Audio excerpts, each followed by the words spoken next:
জুলাই গণ অভ্যুত্থানের ঘোষণাপত্র প্রকাশে দেরি হলে কঠোর কর্মসূচির হুঁশিয়ারি দিয়েছে জাতীয় নাগরিক কমিটি।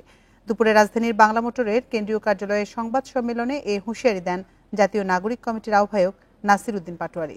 তিনি বলেন, জুলাই গণ অভ্যুত্থানের ঘোষণাপত্র প্রণয়নে সরকারের কার্যক্রম এখনও দৃশ্যমান নয়। মানুষের আশা আকাঙ্ক্ষার প্রতিফলন ঘটাতে বিপ্লবের ঘোষণাপত্র ইস্যুতে সবাইকে ঐক্যবদ্ধ হতে হবে। পরে 6 থেকে 11 জানুয়ারি জেলা পর্যায়ে জনসংযোগ কর্মসূচি ঘোষণা করে বৈষম্য বিরোধী ছাত্র আন্দোলন ও নাগরিক কমিটি। এ নিয়ে আলোচনা করতে রাজধানী যাত্রাবাড়ী থেকে যোগ দিয়েছেন জাতীয় নাগরিক কমিটির সংগঠক মশিউর রহমান। জনাব মশিউর রহমান, আপনাকে স্বাগত জানাচ্ছি আমাদের ইন্ডিপেন্ডেন্ট সংবাদে। আপনার কাছে শুরুতে যেটি জানতে চাই যে আপনারা যে ঘোষণাপত্র প্রকাশে দেরি হলে কঠোর কর্মসূচির কথা বলছেন, এজন্য আসলে কতটা সময়কে যৌক্তিক বলে মনে করছেন আপনারা?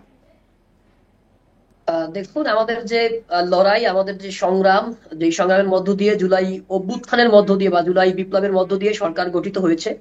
তো গত 4 মাসেও আসলে আমরা সরকারকে জুলাই ঘোষণাপত্র নিয়ে বা জুলাই অভ্যুত্থানের ঘোষণাপত্র নিয়ে এখন পর্যন্ত আসলে তেমন কোনো প্রতিবাদ বা তেমন কোনো বিষয়ে আসলে কথা বলতে আমরা এখন পর্যন্ত দেখিনি, বা প্রতিবাদ লিপি পাঠের, জুলাই অভ্যুত্থানের ঘোষণাপত্র পাঠের বিষয়ে কোনো উদ্যোগ নিতে আমরা দেখিনি। তো সেক্ষেত্রে বৈষম্য বিরোধী ছাত্র আন্দোলনের নেতৃত্বে জাতীয় নাগরিক কমিটি সহ বাংলাদেশের আপামর জনগণের চাহিদার ভিত্তিতে আসলে জুলাই ঘোষণাপত্র বৈষম্য বিরোধী ছাত্র আন্দোলন প্রস্তুত করেছিল। তো তখন সরকার বলল যে তারাই এটাকে আসলে রাষ্ট্রীয়ভাবে ঘোষণা করবে। তখন কিন্তু আমরা আমাদের যে কর্মসূচি ছিল বা আমাদের যে জুলাই ঘোষণাপত্রের যে প্রস্তাবনার জন্য যে শহীদ মিনারের প্রোগ্রাম ছিল, সেটাকে কিন্তু আমরা পরবর্তীতে নাম পরিবর্তন করে আমরা অন্য নামে করেছি।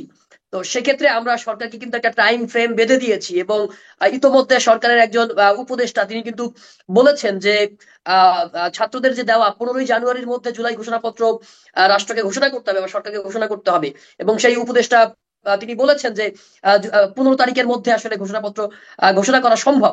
তো সেক্ষেত্রে আমরা আশা করব যে 15 তারিখের মধ্যেই এই ঘোষণাপত্র রাষ্ট্র পাঠ করবে, সরকার পাঠ করবে, এবং এর এর জন্য আমরা সরকারকে যত প্রকারের সহযোগিতা করা দরকার সেটা বৈষম্য ছাত্র আন্দোলনের নেতৃত্বে জাতীয় নাগরিক কমিটি সহ বাংলাদেশের এই বিপ্লবী ছাত্র জনতা, যারা বিপ্লবের ভ্যানগার্ড হিসেবে পরিচিত, তারা সেই ধরনের সহযোগিতা অব্যাহত রাখবে।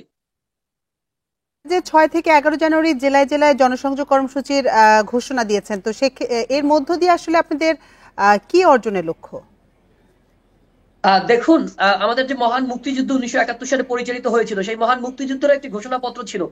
তো আমরা আসলে সাধারণ মানুষ আসলে আপনার প্রোক্লামেশন কি, এটা বাংলাদেশের আপামর জনগণ আসলে ওইভাবে বুঝে না। তাদেরকে আসলে ঘোষণাপত্র কি এবং এর কাজটা কি, এটা বোঝানোর জন্যই আসলে আমরা সমস্ত দেশব্যাপী 64 জেলায় আমরা 5ই জানুয়ারি থেকে 11ই জানুয়ারি পর্যন্ত আমরা ছড়িয়ে পড়বো, এবং আমরা আসলে সহজ ভাষায় মানুষকে বোঝানোর চেষ্টা করব যে জুলাই ঘোষণাপত্র যদি আমরা ঘোষণা করতে না পারি এবং যদি এটা ঘোষণা না হয়, তাহলে বাংলাদেশ আসলে বাংলাদেশ রাষ্ট্র মানে 71 পরবর্তী সময়ে যে একটা ফ্রাজিল স্টেটে পরিণত হয়েছে, একটা ভঙ্গু রাষ্ট্রে পরিণত হয়েছে, তার ছাড়া আসলে ভবিষ্যতেও কিছু হবে না। তো সেক্ষেত্রে এই বিপ্লবকে একদম স্থায়ী রূপ দেওয়ার জন্য এই ঘোষণাপত্র আমরা সাধারণ মানুষের কাছে, কৃষকের কাছে, শ্রমিকের কাছে, মাদ্রাসা ছাত্রের কাছে, আমরা আপামর জনগণের কাছে পৌঁছাবে, এবং আমরা ঘোষণাপত্র ধরে ধরে বলবো যে এই এই কারণগুলোতে, মানে আপনার কোন কোন কারণে আসলে বাংলাদেশ একটা ভঙ্গুর রাষ্ট্রে পরিণত হয়েছিল, রাজনৈতিক দলগুলোর ব্যর্থতা কি ছিল। তো সেখানে আমরা তাদের কাছে স্পষ্ট করব যে জনাব মশিউর, এই ঘোষণাপত্র নিয়ে কি সরকারের সাথে নাগরিক কমিটির কোনো ধরনের সমন্বয়ের অভাব বা দূরত্ব রয়েছে কিনা?